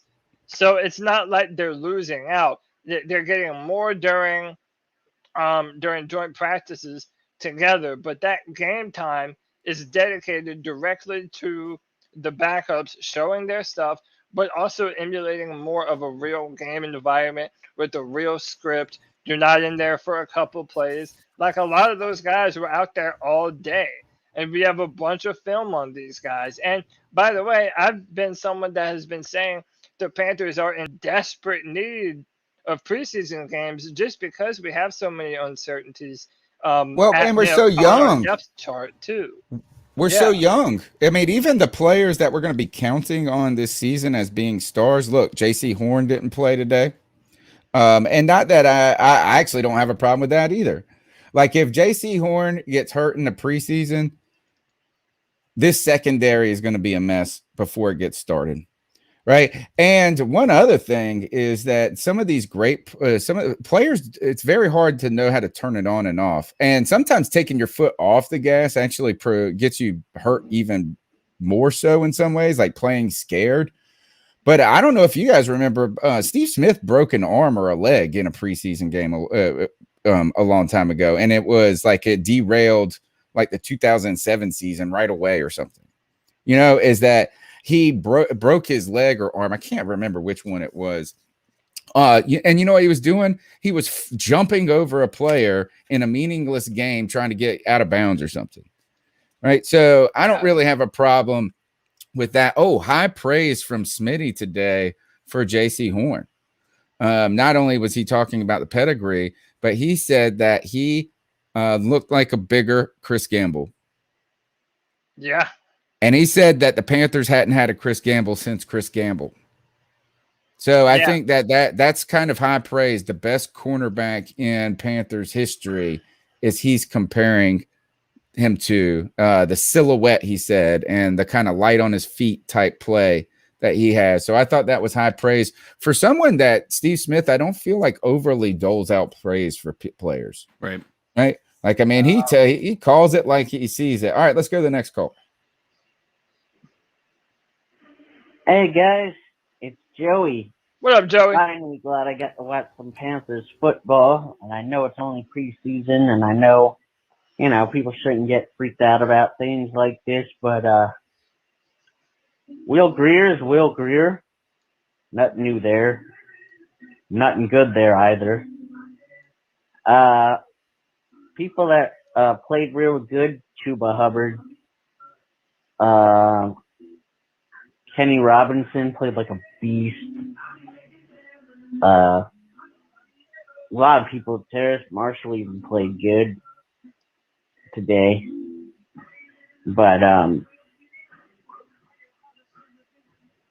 yeah, not much.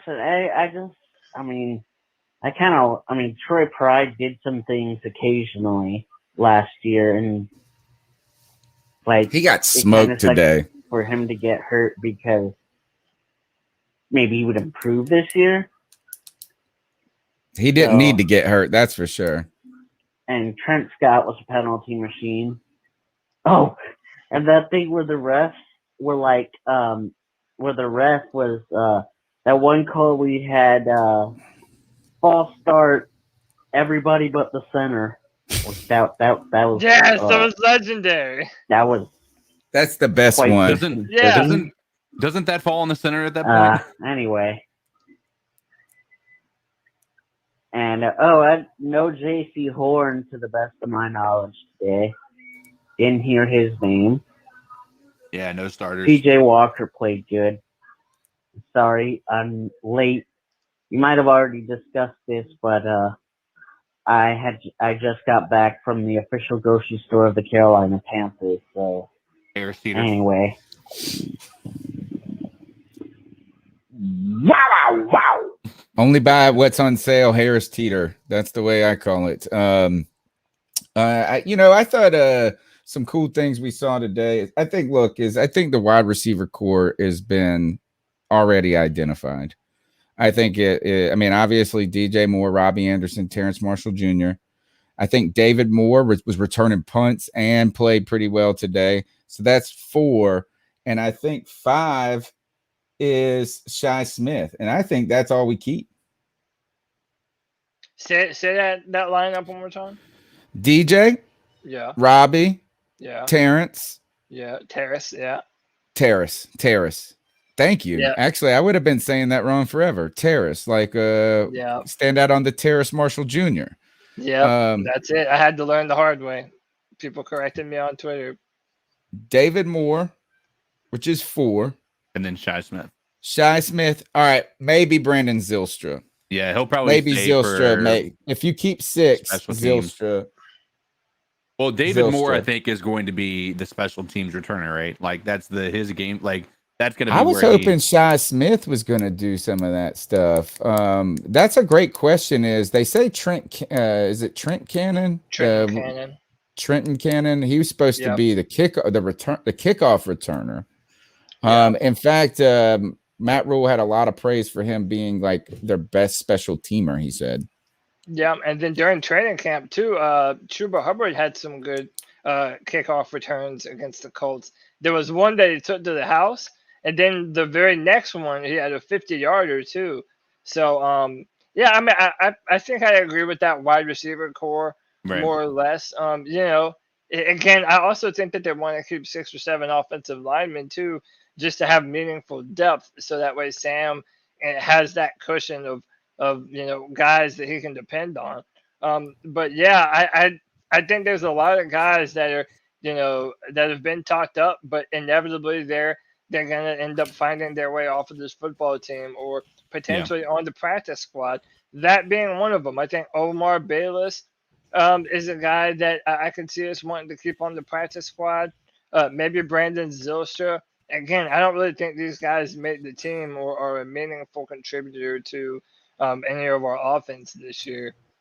I think that you keep 6 wide receivers when you're concerned about your wide receivers. You keep 7 wide receivers when you have no idea what to do at wide receiver. And a lot of teams run into the season with 5 wide receivers, and I think they got it pretty clearly carved out. So it will be, the bubble is going to be between Bayless and Zylstra. And I hate to say it, Bayless, isn't he a rule guy? I think he's a former Temple player. Yeah, I think you're right. Here's how have we not talked about it in Steven in chat stole my thunder here because I was going to bring this up. The most important battle in camp, the long snappers played today. And boy, didn't Steve Smith fan the fire on that? Yeah, but dude, everybody was. That was a big time play though. I mean, he got that punt return, or that fumble recovery, which was actually pretty helpful. But I tell you what, like when you see even in that the energy JJ Jansen brings, like even with that very close field goal attempt that we had where we came right inside, luckily, like he was the most excited person on the team for us to make that field goal. So I don't know if you give up that level of like leadership that I think that he offers. I know it's silly to think about that from the long snapper perspective, but like I said, it's hard to say, man. It's hard to say. I actually was surprised they played JJ Jansen today. Yeah. I mean, I think special teams is immune to the no starters though. Really? Yeah, I think they're immune to it because I think everybody that played. Well, man, I'm surprised we didn't send Brian Burns down. Ron Rivera would have sent Brian Burns down there as a gunner. I know, bro. I think some of the other teams have been playing some of their starters. For sure. A lot of them. Did New England play Cam? Did New England play Cam? Yeah, Cam played. And then he got sacked by the big time defensive end from Chase Young. I think in that game, or unless that was a practice. I was in Mexico watching on Twitter. He got rocked by Chase Young. I don't think there is a. I don't know. That would be interesting to see. Is that this is it Thomas Fletcher or Fletcher Thomas? Thomas Fletcher. Thomas Fletcher. I think he's going to have to do a lot in this camp to beat out JJ. Right. But at the same time as drafting him there to put him on the practice squad, I don't know. As you can save a little money if you get rid of JJ Jansen. Exactly. I mean, that's the part that I wonder about. I mean, we're coming to do we want to have another circumstance where, and we're not in the same situation because Gano was never like an incredible long snapper. JJ Jansen has been like one of the best in the league if you had to put, a number to it, for his entire career. But I mean, same concept. Do we want to let Thomas Fletcher go, and then he turns out to be one of the best long snappers in the league? The next JJ Jansen, the next JJ, or the next Butker. The Butker thing still turned out to be. I thought, and I think if I was like Cody's always auditioning to be GM. And where I would back you, Cody, on one thing that I think would be your greatest asset as a GM is you got the nuts to do it. You got the balls to make the decision that is somewhat uncomfortable. Yeah. And I thought that letting go of Butker for Gano was the safe decision. Right.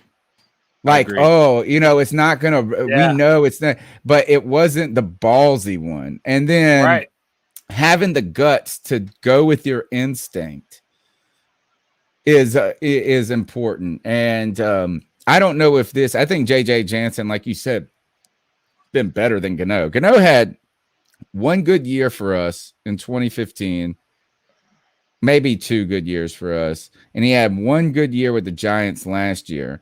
And other than that, he has been a story of up and down, up and down. Right. So I don't know if it's the same comparison like you said, but maybe have the guts to do it if you're going to do it. But it is a lot. I mean, and I almost don't know if cutting JJ Jansen is really worth it either, though. So that's why I think so many people knocked the pick in the first place.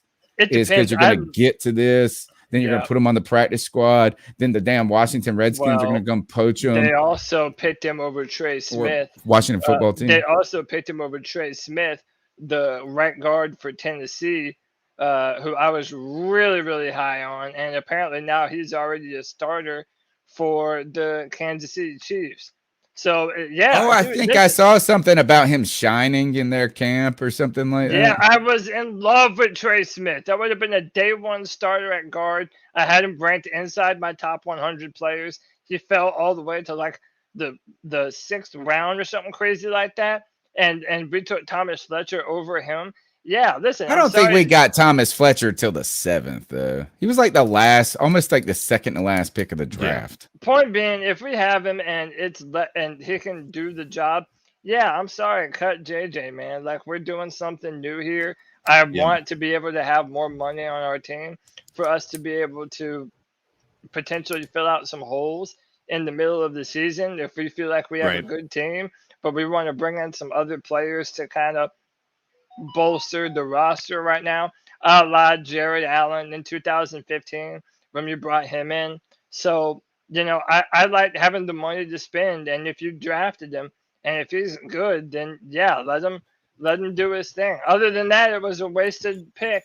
Okay, that was the 6th. It was the 6th round, 222. God, is that how many picks there are before it gets to the 6th? Yeah, there's a lot. You got to think it's 32 teams. Yeah. Yeah, so if we can get cheaper, younger, I say do it. Let's finish let's wrap. Go ahead and wrap the show up, guys. You guys let's do this. Let's give a game ball away. Yeah. All right. Let's do it. Let's do it. Game ball. Game ball goes to who wants to start? I'll go.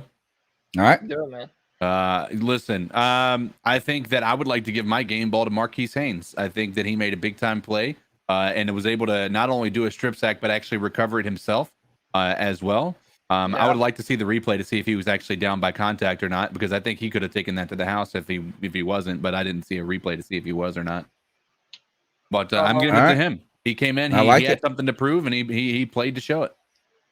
I like it. Cody? I mean, listen, mine's pretty simple. I think you could probably guess who mine is. I'm going Brady Christensen, man. Oh, yeah. Like, listen, thought you were gonna get Terrace. I mean, but I expected Terrace to be good, and we really didn't know what we had out of Brady Christensen. Now, listen, everybody wants to, nitpick his game already. Whatever, dude. I think Brady Christensen had a damn good day today. I think that he just took another step forward into working his way into the starting rotation. And again, I'll shout it to the roof, dude. This is the hill that I'm dying on for the 2021 season. Taylor Moton is moving to left tackle, and I think Brady Christensen is going to work his way up and become our starting right tackle. And I think that's what the Panthers want. So, again, we'll see if that happens, but my game ball today definitely goes to number 70, Brady Christensen. Here are some names in the chat room: PJ Walker, Marquise Haynes, Shy Smith for one catch. I mean, he only had one catch. Right. It's hard. Trimble, I think that's reasonable. I think Trimble showed a lot of potential today. Arms. Yeah, we never talked about him either. Yeah, he has strong hands. Can I just say real quick on Trimble? My only one thought on Trimble is that I feel like my inclination was correct on him, and the reason why he didn't have more receptions at Notre Dame is because they didn't really use him that much as a receiving tight end. And I do think that's going to change here in Carolina. I think we might have. Well, we better see a completely different offense than last year, because we didn't have any tight ends that were receiving tight ends last year.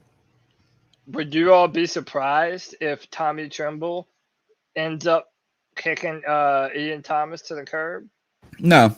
I wouldn't be surprised at all. I wouldn't at all. I saw a much stronger performance out of Tommy Trimble today than I think that Ian Thomas has ever shown in any preseason. And that seems silly to say, but I think it's reality. I think it's important that I acknowledge this, because people were saying PJ Walker. PJ Walker had the most middle of the pack performance today that I've ever seen. Like, Like if you're gonna give a game ball away, you got to give it to somebody who excelled at doing what they were doing. And PJ Walker was almost less than barely over 50% completion rate, and he was able to get to the red zone 4 times in this game. He started out so hot. It looked like, man, PJ. All of a sudden, I wrote my notes originally. I was like, damn, PJ is damn good at football. And then I had to go change it. I had to go change in my notes that PJ started hot and then cooled off quickly. Right. I think this is I don't want to take the thunder from these people because I think the people saying it in the chat room, I can't give my game ball to the people when they are giving better ideas than I had in the first place. I like this. Steve Smith deserves the game ball according to who put that back up. Jay Anderson put this up. A couple of people are putting it on there. Yeah, Panthers rule too was saying it. 100%. I agree. Rich Kingston says Big Snack. That's a good one. And I think Terrace Marshall Jr. I think that's a kind of like easy pick too. I'm coming out of left field since everybody is giving all these different wonderful answers. I don't want to just plagiarize them. I'm going Phil Snow. Hey, there you go. I think Phil Snow turns out to be right now the most our best asset and the coaching staff so far. Yeah. I don't want to knock Joe Brady. It's not a Joe Brady knock, and it's not a Matt Rule knock either. It's just I see this defense getting better. Last season, they got better week to week to week to week. I think that with not having any of your players out there today, I thought the defense looked pretty formidable. I don't think they looked out of place or, there wasn't a lot of big plays. There was one play where the nickel corner got burnt by Paris Campbell. Right. And then Troy Pride started getting picked on at the end. But I like Phil Snow.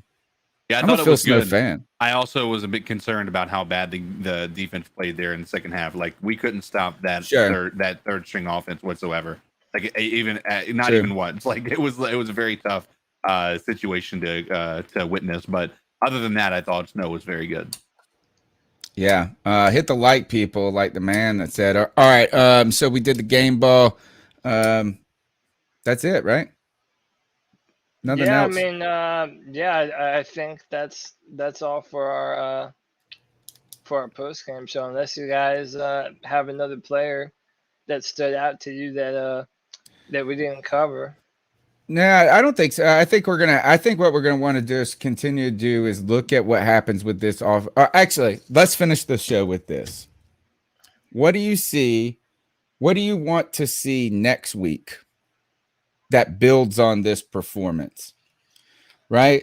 And I'll go ahead and start out. And I want to see, I got two things. I want to see how Chuba Hubbard recovers from an up and down game, if he gains confidence or loses confidence, right? Or if they gain confidence in him, particularly in that passing aspect of the game. And the other one I have is this. I'm going to start watching that Brady Christensen, Trent Scott competition. Those are my two things. Those are the two things that I'm just going to be focusing on next week. What do they do with Brady Christensen? Is he going to be all on the right, or do they start to explore some different things with him? And I'm a little stunned they didn't try it today at all. So they didn't ever put him at left tackle, but he definitely did have some reps at guard today. He has some good ones and some bad ones too, from the guard position. So yeah, that's definitely something. I mean, hell, you already know I know you're all in on it. I know you're all in on him, but is that like, what do we do? Does his performance that heartened us, or, kind of that optimism that we kind of gained today from his performance, does it solidify him as the right tackle? Like, hey, let's keep him here and start working with this, with the idea of Cam Irvin potentially getting hurt and Taylor Moton playing on the left and then Brady Christensen stepping in there. Or do you start to think maybe this guy might be somebody you could put in at left tackle if needed?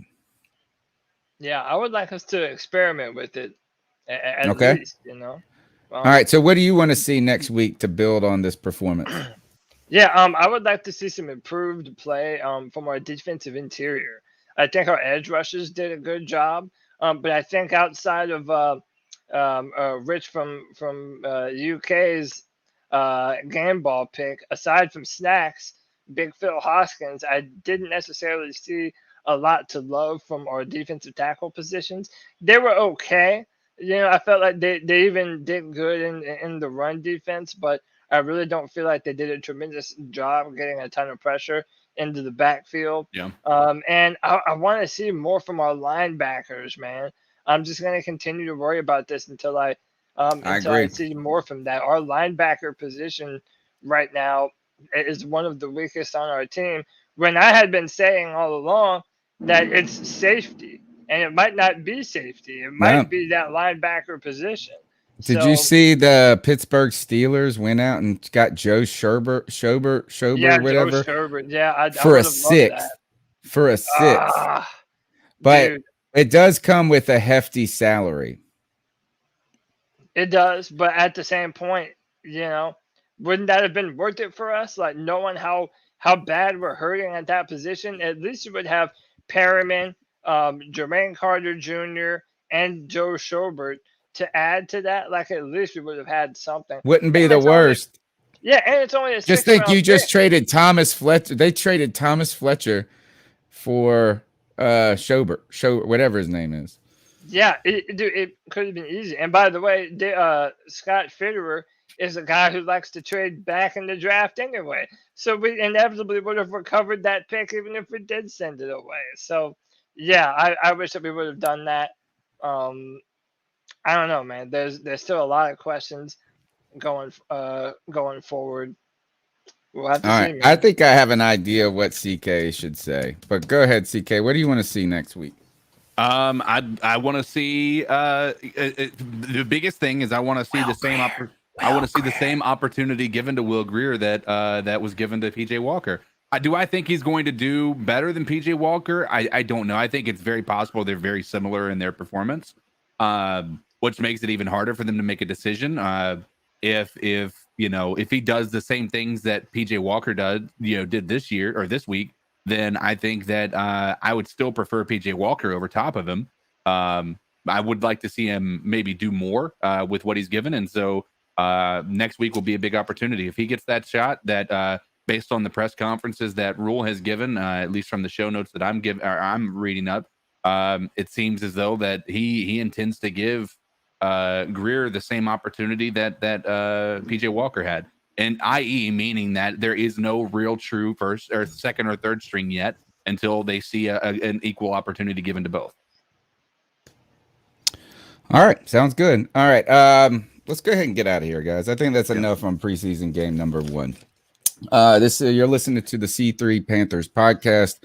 You can find it live on YouTube, Tuesday, and Facebook Live and Periscope/Twitter. Tuesday nights, 9 p.m. Friday nights, free for all with Cody Lashney and Nick Montiero. It sounds like, and we will be doing the post-game show as well throughout not only the preseason but also throughout the season. Go ahead and subscribe to the podcast. Hit the bell notification. Hit a like. Do me one solid, folks. Hit share to your timeline, hit share to your Facebook feed, to your story, something. Is that the greatest thing you can do is just help us continue to get our name out there and build this great community that we're building. Don't forget the number is 252-228-5098. And you can be a part of the Discord chat as well throughout the week where everybody is rolling through these topics. Follow me on Twitter at @cat_chronicles. Cody Lash, where can they get after you? Yeah, you can follow me on Twitter at Cody Lack, CODYLAC. I also have content being put out still at drafttech.com, where I write first and second round picks for the Carolina Panthers and the Houston Texans and potentially more this season.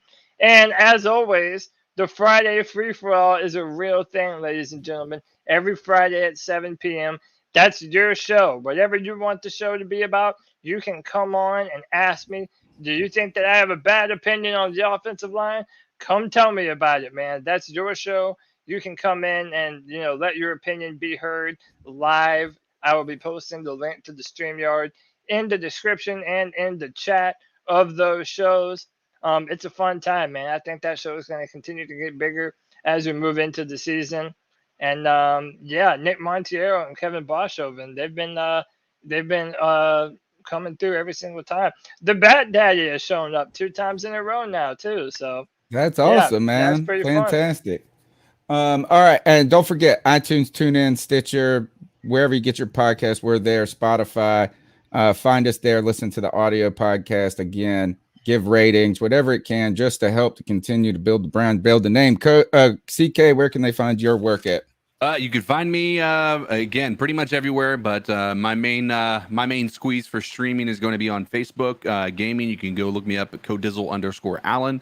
Otherwise, I'm tweeting mostly about the Panthers, sometimes about gaming and whatnot. And if you guys are interested in anything that I'm doing, feel free to hit me up as well.